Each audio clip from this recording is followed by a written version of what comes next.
Hello hi नमस्कार दोस्तों, किसानों के लिए एक बड़ी राहत की खबर आई है। अब केंद्र और राज्य सरकारें किसानों को 20,000 प्रति एकड़ तक मुआवजा देने की योजना पे काम कर रही है। ये कदम उन किसानों के लिए जिनकी फसलें बेमौसम बारिश, ओलावृष्टि या प्राकृतिक आपदाओं की वजह से खराब हो गई है। दोस्तों, केंद्र और राज्य सरकारें मिलकर इस राहत पैकेज को लागू कर रही है ताकि किसान परिवारों को आर्थिक सहायता मिल सके। दरअसल कई राज्यों से रिपोर्ट है कि इस साल के मानसून में देरी और अनियमित वर्षा के चलते लाखों एकड़ फसलें बर्बाद हुई, खासतौर पर धान, मक्का और कपास की फसलें। ऐसे में अब प्रशासन ने खेतों का सर्वे शुरू कर दिया है और डिजिटल माध्यम से फसल नुकसान का आकलन किया जा रहा है ताकि मुआवजा सीधे किसानों के बैंक खातों में भेजा जा सके। और इस योजना का सबसे बड़ा फायदा यह है कि किसान को अब किसी बिचौलिए, दलाल या दफ्तर के चक्कर नहीं लगाने पड़ेंगे और ये अमाउंट सीधे डीबीटी डायरेक्ट बेनिफिट ट्रांसफर से पैसे खातों में भेजे जाएंगे। दोस्तों, जहां पंजाब सरकार ने पहले किसानों के लिए बड़ी राहत की घोषणा करते हुए फसल नुकसान पर अब 20,000 प्रति एकड़ तक मुआवजा देने की मंजूरी दे दी है, जो इस वक्त पूरे देश में किसानों के बीच चर्चा का विषय बना हुआ है। हाल में पंजाब की सीएम भगवंत मान की अध्यक्षता में कैबिनेट बैठक में यह फैसला लिया गया कि अगर किसी किसान की फसल को नुकसान में 75% से 100% तक हुआ है तो उसे 20,000 प्रति एकड़ मुआवजा दिया जाएगा,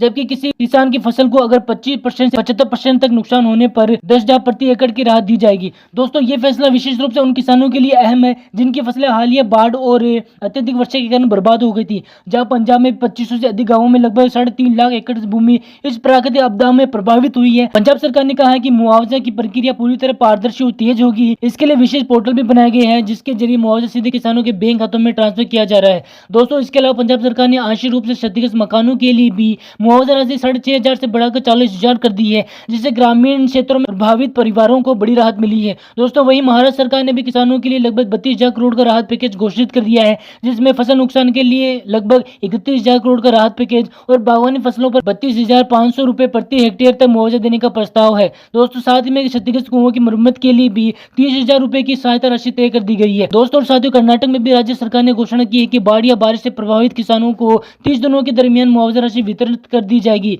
जिसके लिए 2,000 करोड़ से ज्यादा अधिक राशि स्वीकृत की जाएगी। इसके अलावा दोस्तों, केंद्र की मोदी सरकार ने भी किसानों के हित में कई बड़े कदम उठाए हैं। जहां प्रधानमंत्री किसान सम्मान निधि योजना के तहत अब तक देश के 11 करोड़ से ज्यादा किसानों को 2 लाख करोड़ से ज्यादा की राशि दी जा चुकी है। इसके साथ ही सरकार ने आगे भी फसल बीमा योजना को और सशक्त बनाने जा रही है ताकि किसी भी प्राकृतिक आपदा की स्थिति में किसानों को पूरा मुआवजा दिया जा सके।